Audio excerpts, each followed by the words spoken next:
Russia had everything a great power needs: a continent of land, nuclear weapons, oil, gas, metals, grain, a large population, a serious scientific legacy, a seat at every major table. On paper, it should have been unstoppable. And that's what makes the story so dark, because Putin did not inherit a doomed country. He inherited a country with massive starting capital, and he built a regime that eats those advantages from the inside. Not with one dramatic mistake, with 1,000 smart choices that were politically profitable and strategically suicidal. So here's the real question. What if Putin's legacy is not restoring greatness but dismantling the only ingredients that could ever make Russia great?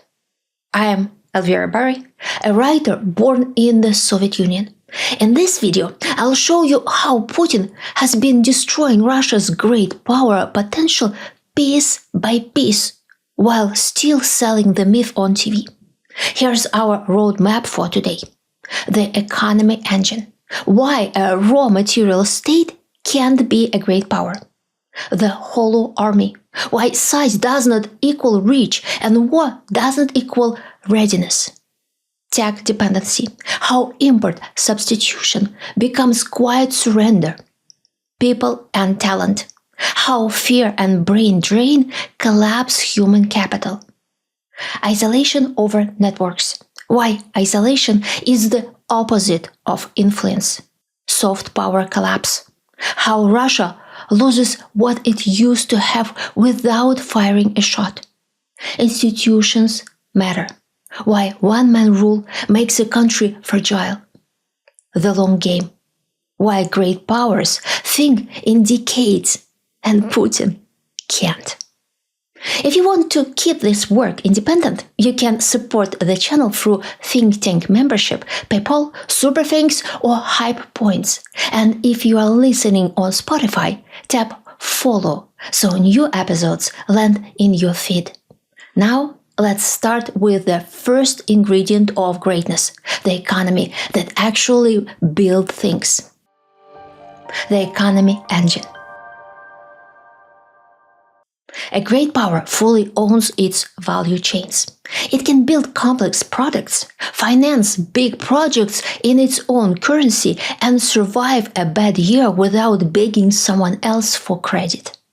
Putin's Russia does not do that. It sells raw materials, then uses the cash to buy loyalty and fund war. That's a rent scheme, not a growth model. Here's the simplest way to see it. In a diversified economy, you have millions of independent producers. They innovate and compete, creating new experts. In a rent economy, the state exports natural resources and sits on this pipe.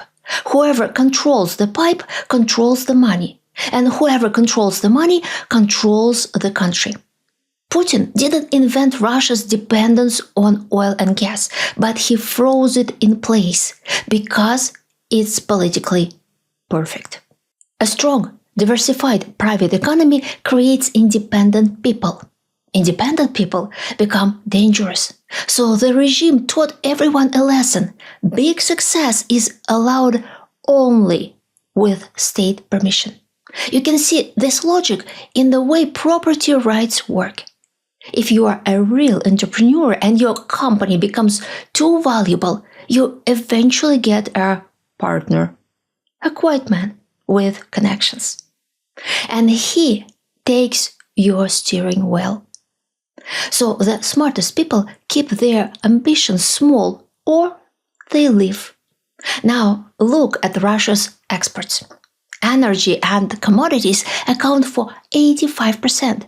That means Russia is not integrated into global trade the way Germany is, where value chains run through thousands of firms and specialized suppliers.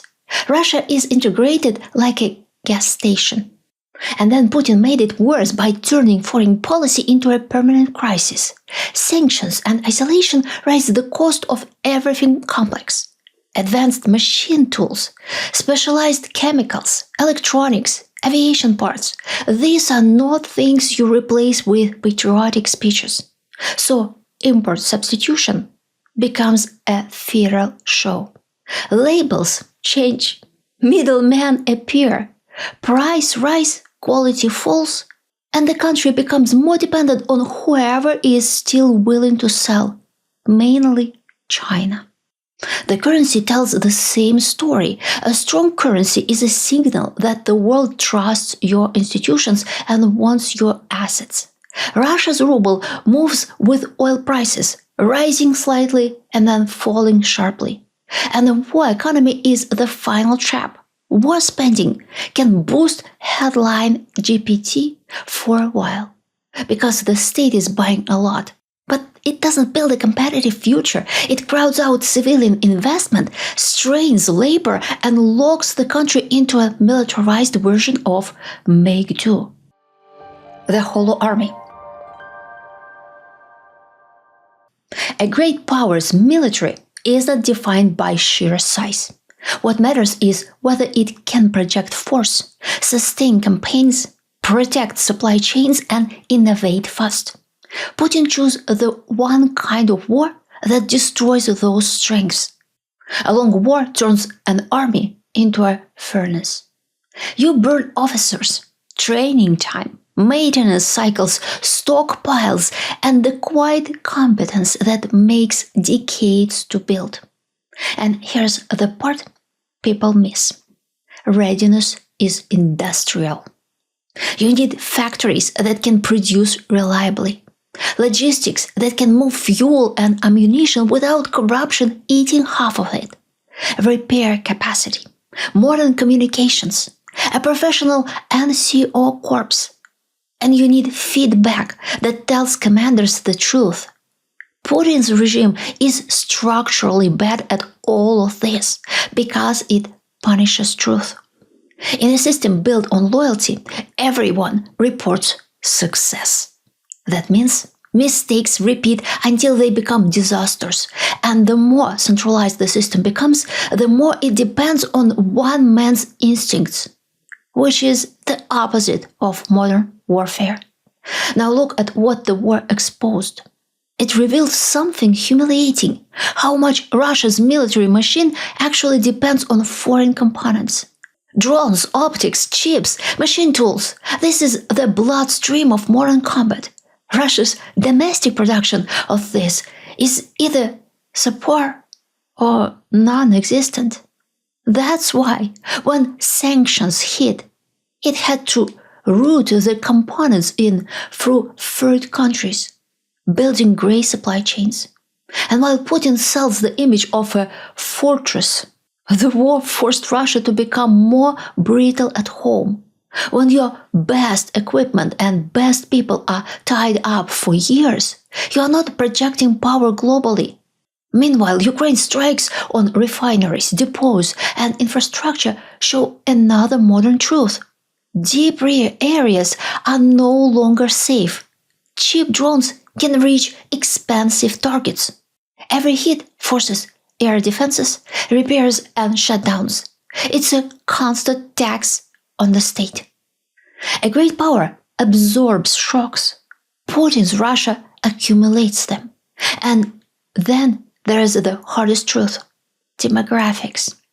A sustainable army needs a healthy society behind it. A state that treats its citizens as expendable can field bodies for a while, but it will eventually run out of them.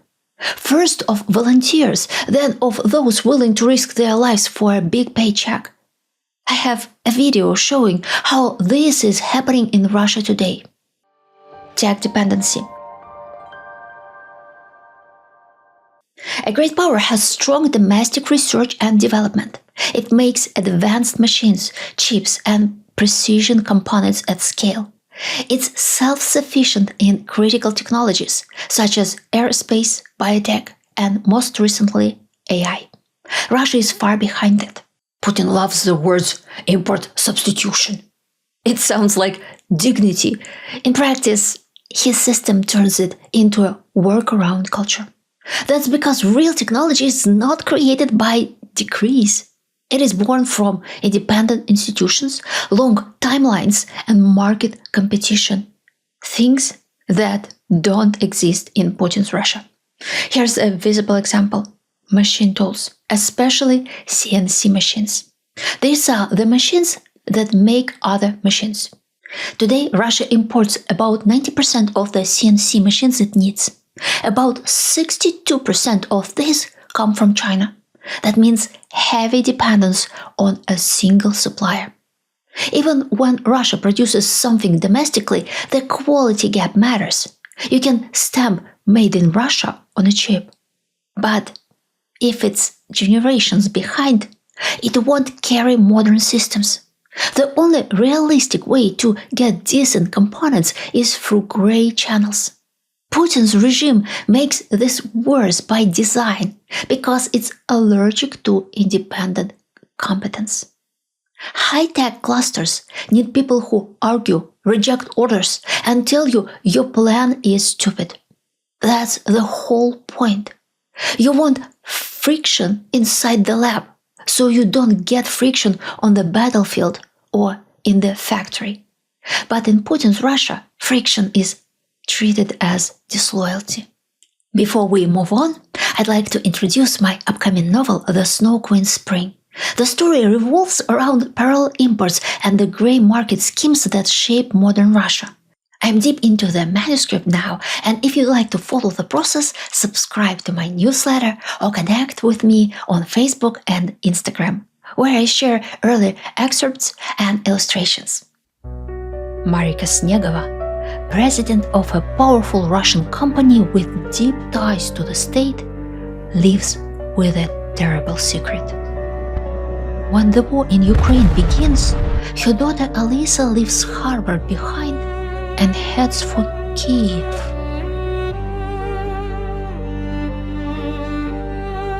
Marika's business survives on grey market deals, smuggling Western technology through a maze of sanctions. If the truth about Alisa comes out, Marika will lose everything. In Moscow, executives accused of disloyalty don't face courts. They fall from windows.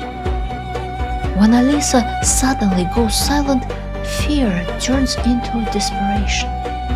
There's no way to find out what happened to her child.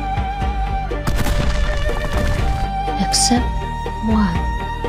An American engineer in Kiev, her first love, Leo Bruneval. Torn apart in 1985 by the Cold War. Reunited now on opposite sides of a new one.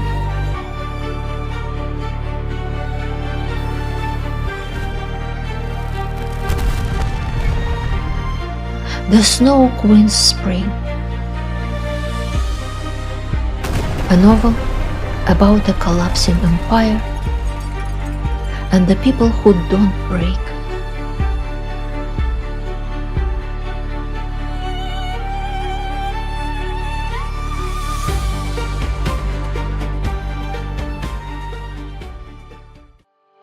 People and talent.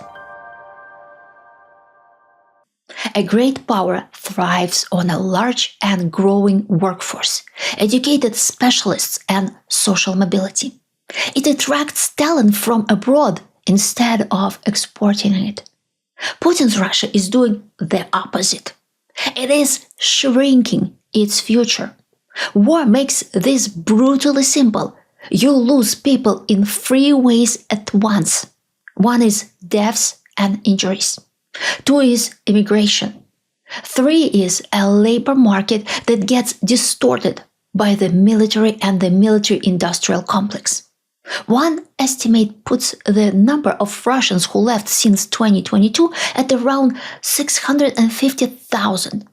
As a share of the workforce, that sounds small, about 1%. In reality, it's a targeted hit because the ones who can leave fastest are the ones with portable skills: IT, engineering, design, finance, and science. And Russia can't easily replace them. At the same time, Russia's unemployment rate has been extremely low. That sounds like strength until you remember what it really means in a war economy. Too few workers for too many demands. Here's the labor squeeze in plain numbers. About 700,000 Russians are stationed on the front lines. The army is draining the labor market by tens of thousands per month. That means civilian enterprises and farms are running out of hands. Now add the regime's domestic incentives. If you are talented, ambitious, and young, what exactly is Putin offering you? A chance to build a company that will be taken away once it grows too big. A career where your boss can destroy you on a whim. A passport that becomes toxic. A future where you can be drafted, censored, or forced into political rituals you don't believe. You don't need to be an opposition activist to make the rational choice. Leave to build a better future elsewhere. And when the best people leave, the state tries to patch the hole with propaganda and coercion. It praises patriotism over competence and grows suspicion toward anything international. That's exactly how you turn human capital into human exhaustion. There's another quiet effect that matters even more. Trust. Great powers run on trust in institutions. People study for years because they believe effort will be rewarded. They start businesses because contracts mean something. They innovate because failure won't get them destroyed. Putin's Russia teaches the opposite lesson. Keep your head down. Don't shine too brightly. Don't build anything you can't lose. That means even those smart and educated people who stay in Russia will never reach their full potential. Out of self-preservation, they'll curb their ambition and work just enough to make a decent living. Isolation over networks. Great powers create connections and benefit from them. They build alliances, shape institutions, set standards, and create dependency networks. They get other countries to do things willingly. Putin's Russia is doing the reverse. It's isolating itself from the places where rules are made, and then it calls that sovereignty. Start with Europe. After the full-scale invasion of Ukraine, Russia was excluded from the Council of Europe in March 2022. It was a clean break with a major human right and legal space that tied Russia to Europe's courts and conventions. Then Russia kept pulling out of international frameworks. In late 2025, Putin signed a law withdrawing Russia from Europe's anti-torture convention. At the UN level, Russia was suspended from the Human Rights Council in 2022. And while Russia is cutting ties with Western institutions, it is tightening ties with one dominant partner, China. China-Russia trade surged after 2022. One major tracker puts the 2024 total at about $245 billion, more than double the 2020 level. In this relationship, Russia is the weaker partner. It has fewer options, while China has many. You can even see it in oil pricing pressure. In early February 2026, reporting described Russia widening oil discounts to China as it tried to protect demand while other markets weathered. A great power does not have to beg a single buyer with steeper discounts. It can choose. Putin's whole foreign policy style makes alliances with equals impossible because it is built on fear, not attraction. Allies want predictability. They want a sense that you won't drag them into chaos. Instead, Putin offers volatility. He offers the message, I will burn the table if I don't like the seating chart. That creates dependency networks of a very specific kind.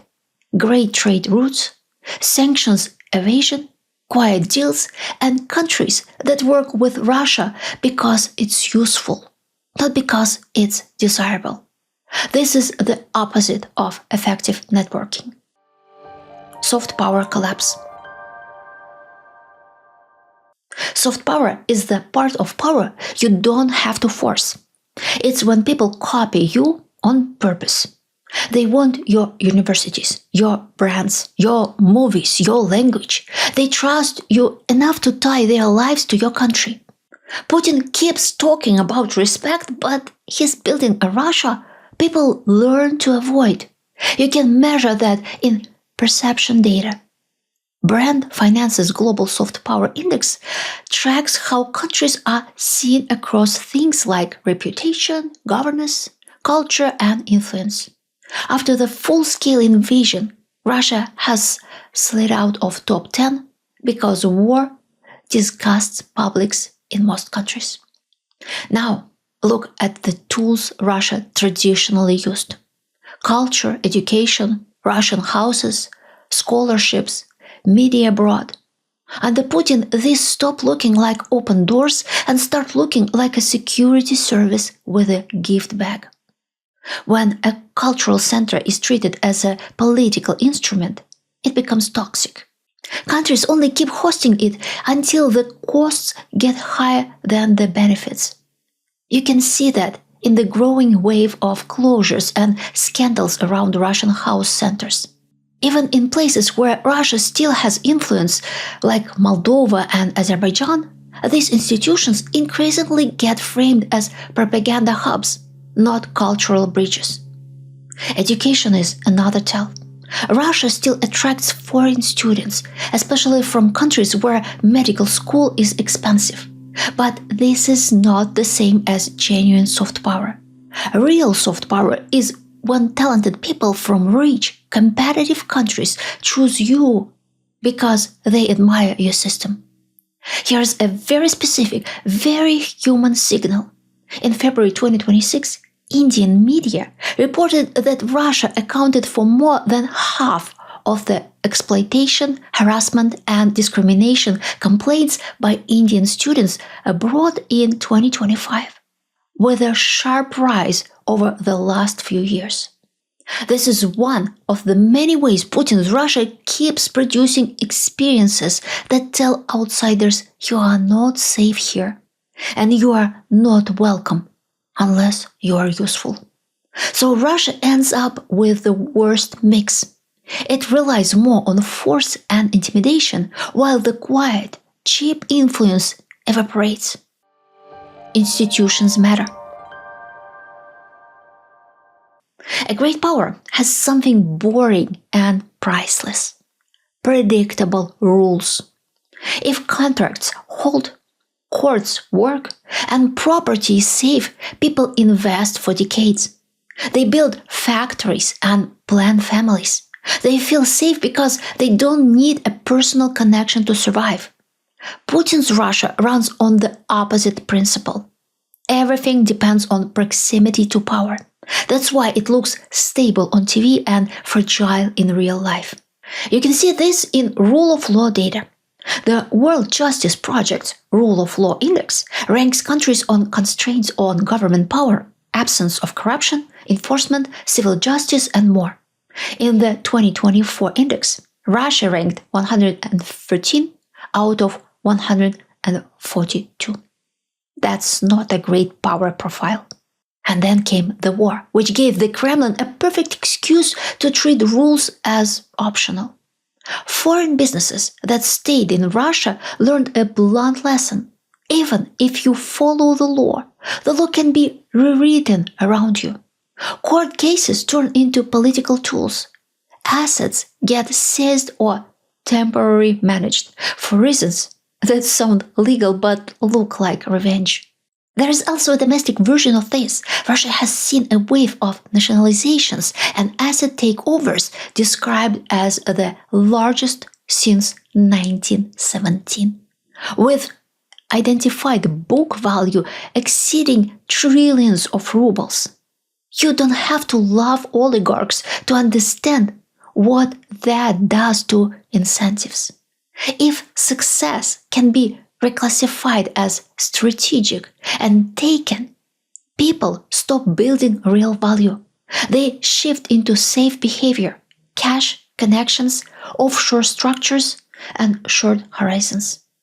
That's the institutional poison Putin keeps pouring into the country. Putin made the state personal, and when the state is personal, the future is hostage to one person's health, mood, and paranoia. The system is always fragile because of this single point of failure, and that keeps it from achieving greatness. The long game. Great powers think in decades. They invest in infrastructure, education, industry, and public health. Putin can do that because his regime is built for survival, not development. A survival regime has one priority: keep the inner circle safe and paid. Everything else is negotiable. That's why war is so attractive to Putin. War justifies repression, secrecy, and emergency spending. War lets the state demand sacrifice from ordinary people while the elite keeps living it up. But war also wrecks long-term planning. Look at the budget structure. Almost 40% of federal spending goes to defense and security, a level that squeezes civilian priorities. Now at the revenue side. This year, Russia's oil and gas revenues are expected to nearly halve. Energy still makes up about a quarter of the federal budget, so that heavy war spending relies on wobbling commodity income. This is how we end up with austerity and tax hikes while still promising greatness. And here's the final irony. Putin loves talking about multipolarity, about changing the global order. But he's making Russia more dependent on fewer partners, more vulnerable to fewer bottlenecks, and less capable of independent growth. And now, a question for you. If you had to name the single biggest thing Putin wasted, what is it? The economy? The army? Technology? Talent? Alliances? Institutions? Or something else? If this video helped you see the mechanism more clearly, please like and subscribe. Share it with one person who still thinks Russia's problem is just bad PR or Western hostility rather than the internal structure of the regime. And if you want to support this work directly, you can join my think tank or use PayPal or Super Thanks. You can also tap hype points to help the video travel. And for those listening on Spotify, hit follow so you don't miss the next episode. Thank you for watching. See you next time.